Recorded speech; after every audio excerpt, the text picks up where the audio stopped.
रिजवान भाई ने मुझे बताया नहीं था कि ये दुबई से लाहौर आए हैं 1-2 माह के लिए, तो मैं अचानक से आया हूँ स्टूडियो, तो ये टाइम ही नहीं दे रहे थे। तो बड़ी मुश्किल से भैया ने काबू किया, बड़ी मुश्किल से पकड़ा इन्हें।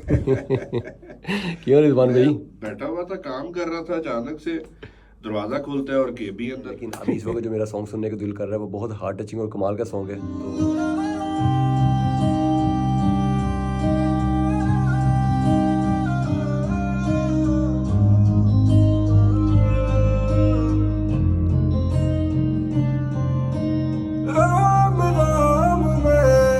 ये भाई सारी शूज खा गई है।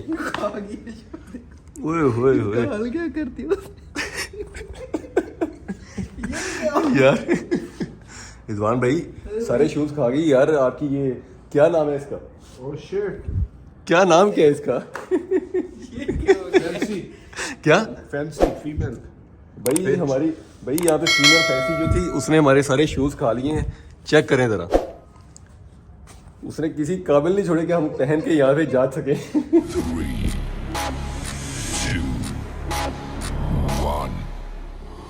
अस्सलाम वालेकुम, welcome to Khalid Aish vlogs and welcome back with a brand new vlog. जी क्या हाल चाल है आप सबके? उम्मीद करता हूँ आप सब ठीक ठाक होंगे, खैर खैरियत से होंगे। अच्छा जी, आज का हमारा जो व्लॉग है वो यहीं से स्टार्ट हो रहा है। आज हम आए हैं स्टूडियो रिजवान भट्ट साहब के पास। अभी मैं बाहर ही हूँ, स्टूडियो के अंदर नहीं गया। मैंने सोचा आज यहीं से व्लॉग स्टार्ट करते हैं।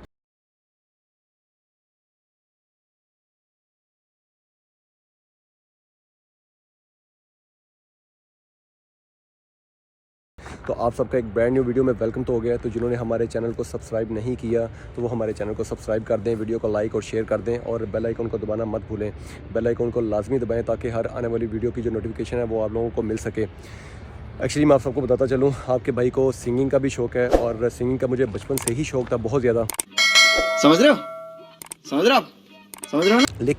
लेकिन मैंने एकदम से अचानक से सिंगिंग छोड़ दी बिल्कुल। तो आप सोचें, जिस बंदे को इतना क्रेज़ हो जिस चीज़ का, तो वो कैसे उसे एकदम से छोड़ सकता है?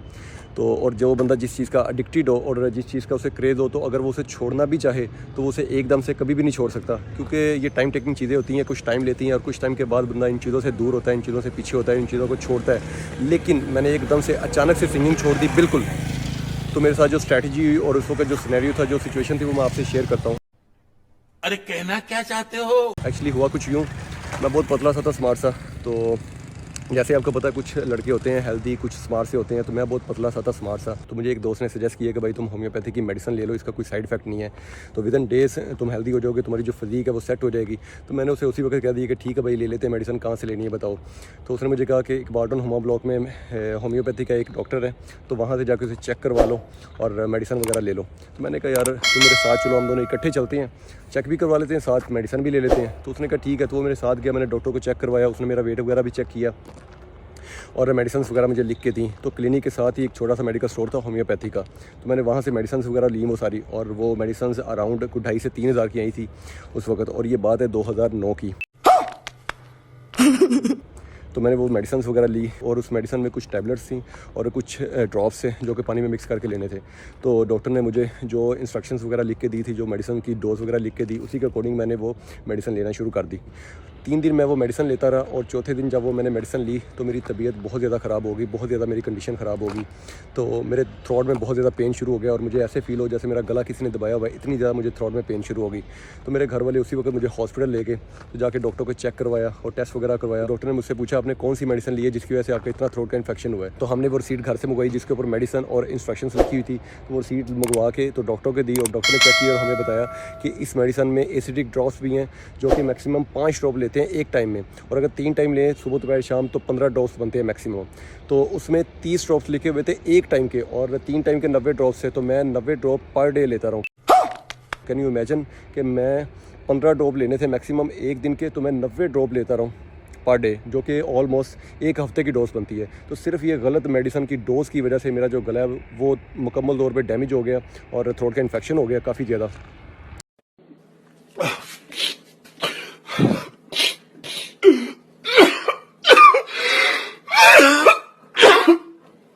खैर मैं ट्रीटमेंट वगैरह करवाता रहा काफ़ी टाइम, तो आहिस्ता आहिस्ता मेरा जो थ्रोट है वो बेहतर होता गया। तो आपको पता मुझे सिंगिंग का शौक था, तो मैंने घर में प्रैक्टिस शुरू कर दी। हारमोनियम पड़ा हुआ था मेरे पास घर में, तो मैं हारमोनियम पे आहिस्ता आहिस्ता प्रैक्टिस करना शुरू कर दिया। तो जब मेरा गला बेहतर हुआ तो मैंने सोचा कि क्यों ना अपना एक एल्बम करवा लिया जाए। तो मैं 2012 में एक्सेस स्टूडियो गया रिजवान बार साहब के पास, उनसे मिला, बातचीत की और अपने एल्बम का जो काम शाम है वो स्टार्ट करवाया। और मेरे 4 से 5 गानों के जो वोकल्स थे वो रिकॉर्ड हो चुके थे और 3-4 जो सॉन्ग्स थे उनके वोकल्स रिकॉर्ड होने वाले रहते थे। तो मेरा दोबारा से फिर थ्रोट का इन्फेक्शन हो गया। तो वही सारा प्रोसीजर, टेस्ट, चेकअप और ट्रीटमेंट वगैरह, वही सारा काम शाम दोबारा से स्टार्ट हो गया। तो मैं काफ़ी टाइम दोबारा फिर ट्रीटमेंट वगैरह करवाता रहा अपना सारा, और काफ़ी टाइम के बाद मेरा फिर जो थ्रोट था वो अल्हम्दुलिल्लाह बेहतर होना शुरू हो गया। तो जैसे ही मेरा थ्रोट बेहतर हुआ तो मैं फिर डॉक्टर से जाके मिला, उनसे बात की और उन्हें बताया कि मुझे सिंगिंग का शौक़ है, तो आप मुझे क्या सजेस्ट करते हैं। तो डॉक्टर ने मुझे कहा कि अगर आप सिंगिंग करना चाहते हैं और अगर आपने गाना गाना ही है तो आपने बहुत ज़्यादा लाउड नहीं बोलना और ना ही हाई स्केल में गाना है, तो लो और नॉर्मल रेंज में आपने गाना है ताकि आपके थ्रोट पे इन्फेक्शन ना हो। तो मैं फिर आहिस्ता आहिस्ता प्रैक्टिस वगैरह करता रहा। तो जब मेरा थ्रोट बेहतर हो गया तो मैंने फिर सोचा कि क्यों ना जो एल्बम का काम शाम पेंडिंग है वो करवा लिया जाए दोबारा से। तो मैंने रिजवान भाई को कॉल की और उनसे बात की। तो अनफॉर्चुनेटली हमारे जो रिजवान भाई हैं वो दुबई शिफ्ट हो चुके थे। तो उसके बाद तो ना फिर स्टूडियो जाना हुआ और ना ही उनसे मिलना हुआ। तो अभी रिसेंटली रिजवान भाई आए हैं लाहौर 1-2 माह के लिए, तो मैंने सोचा कि क्यों ना उनसे फिर मिल भी लेते हैं, मुलाकात भी कर लेते हैं और हमारा जो काम शाम पेंडिंग है वो भी दोबारा से स्टार्ट करके कंप्लीट कर लेते हैं। तो इसलिए आज आपका भाई आया है स्टूडियो रिजवान बार साहब के पास। तो अभी चलते हैं अंदर और मिलते हैं उनसे। और हमारे साथ फैज़ भी आया स्टूडियो। फैज़ से hi to my YouTube family.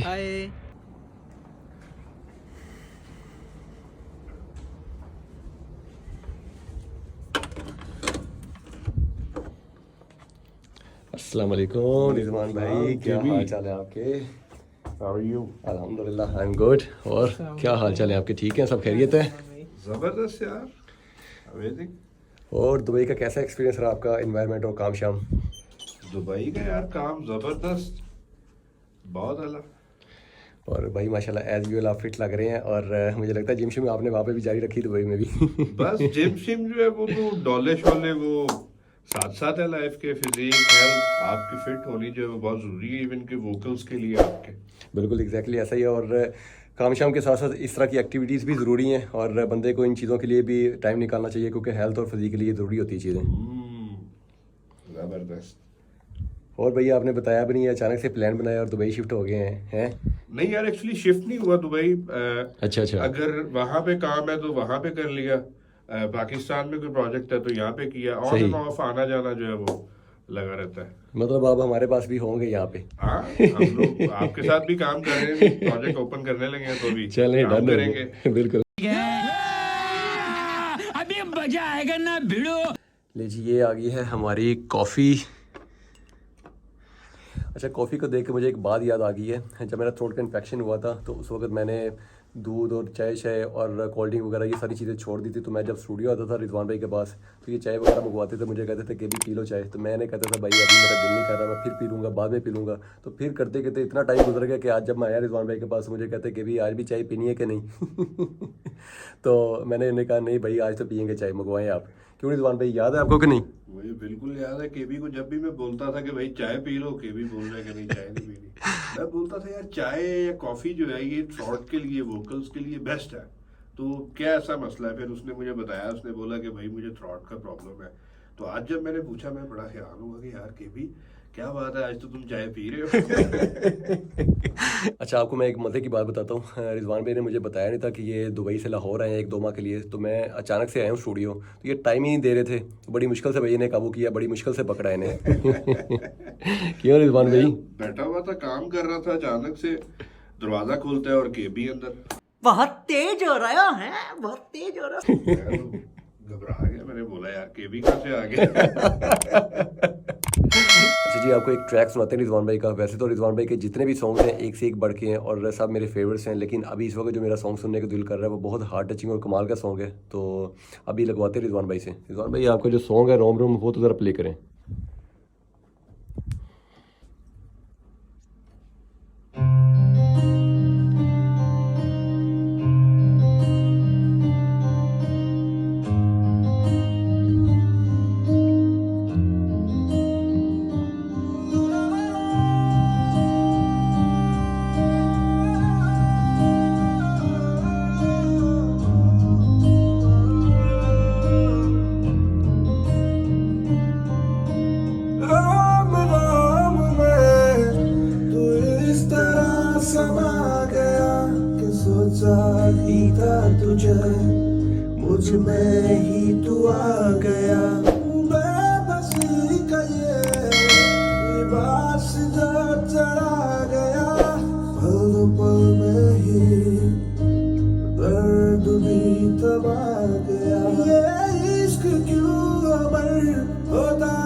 ढूंढता ही था तुझे, मुझ में ही तू आ गया। बेबसी का ये लिबास चढ़ा गया, पल पल में ही दर्द भी तबा गया।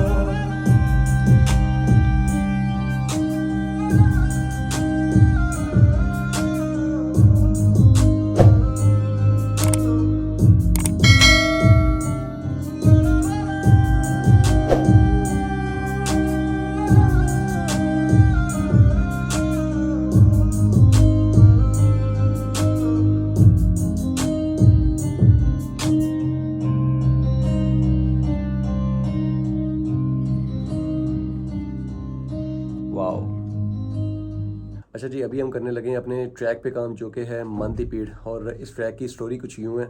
मैं बैठा हुआ था रिजवान भाई के पास, तो मैंने कहा भाई मुझे एक बहुत डिफरेंट और कमाल का सॉन्ग चाहिए। तो मुझे कहते हैं कि अभी कोई मसला नहीं, बना लेते हैं। तो विद इन 15 मिनट्स रिजवान भाई ने ये ट्रैक बनाया, जो कि है मंदीपीड़, और विद लिरिक्स, कंपोजिशन और डेमो म्यूज़िक हमने ये बनाया था ट्रैक। और इसका जो म्यूज़िक है जस्ट वो फाइनलाइज होने वाला है, तो इसका म्यूज़िक वगैरह अभी फाइनलाइज करते हैं, उसके बाद इसका मिक्स मास्टर करते हैं। एक्चुअली कॉपीराइट्स की वजह से आपको ट्रैक सुना नहीं पाते, तो वेरी सुन हम ट्रैक को लॉन्च करेंगे और आपको सुनने को मिलेगा। अच्छा रिजवान भाई, मैंने आपका स्टेटस देखा था व्हाट्सएप पे, तो आपका आई थिंक 31 दिसंबर को कोई कॉन्सर्ट है। बिल्कुल, ये न्यू ईयर नाइट पे बेसिकली फूड फेस्टिवल और बड़ा कॉन्सर्ट है, ज्वाइन कर सकते हैं आप लोग। तो इसका वेन्यू और लोकेशन वगैरह क्या है?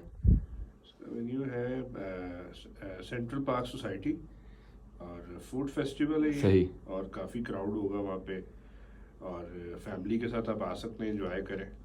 तो भाई अगर फ्री टिकट देंगे तो हम सब आएंगे आपके हाथ। फ्री है कोई भी आ सकता है विद फैमिली। चलें, डन हो गए, चलें। भाई शूज़ वगैरह कहाँ पे गए? एक तो ये पड़ा हुआ है, बाकी कहाँ पे गए? यही में तो रखे थे। एक ये पड़ा हुआ है, बाकी शूज़ कहाँ पे हैं? वो तेरी और भाई मैंने सुना था मस्जिद में शूज़ चोरी होते हैं, यहाँ पे तो स्टूडियो में भी शूज़ चोरी होना शुरू हो गए।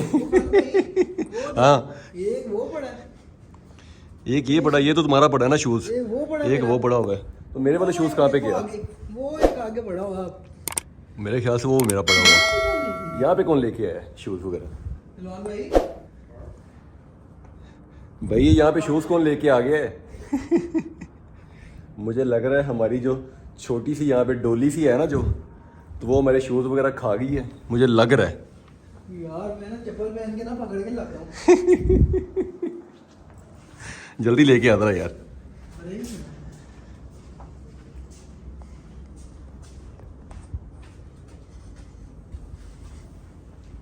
ये तो हेलो भाई, आगे सारे खा गई। खा गई। ओए होए होए होए यार। ये क्या हो गया? एक मिनट में दूसरे पकड़ के लाता हूँ। भाई खा गए शूज़ सारे, कभी खा गए।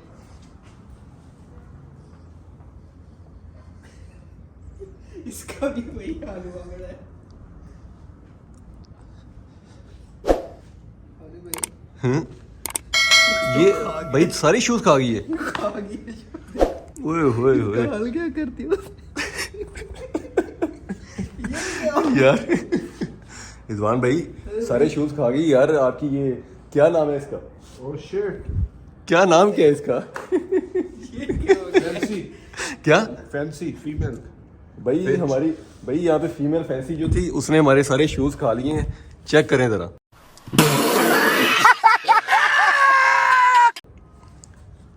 उसने किसी काबिल नहीं छोड़े कि हम पहन के यहाँ पे जा सके। अच्छा जी, अभी हम करते हैं व्लॉग को यहाँ पे एंड, और मिलते हैं बहुत जल्द आपसे एक ब्रांड न्यू व्लॉग के साथ। तब तक के लिए टेक केयर, अल्लाह हाफिज़।